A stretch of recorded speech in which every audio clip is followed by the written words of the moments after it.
I think there's always been a clear understanding that we needed to make sure that we have a competitive and a sustainable business, and I think that's one of the jobs that we all have. And I think there's been some good work. We've seen an agreement put in place with the United Steelworkers.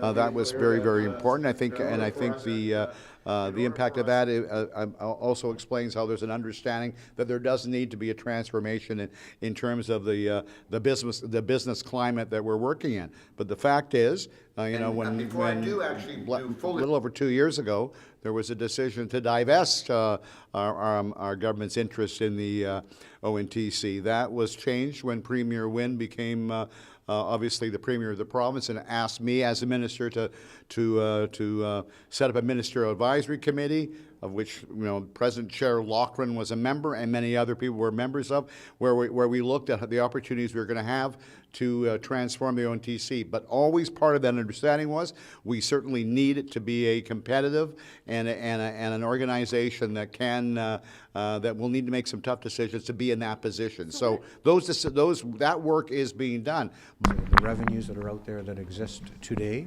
and to continue to build on those revenues. So to me, this is a 3-year process that, do I have all the answers today? Absolutely not. But, hopefully in the coming months and working very closely together with all the groups that I mentioned earlier, we will have that direction that will position us well for the next 50 or 100 years. Well, I've always been very interested. I think people, remember my passion as it relates to this when I was a mayor. So obviously when the opportunity came up, it was something that I didn't hesitate to say I would take a look at, and obviously I went through that process, and we're here today.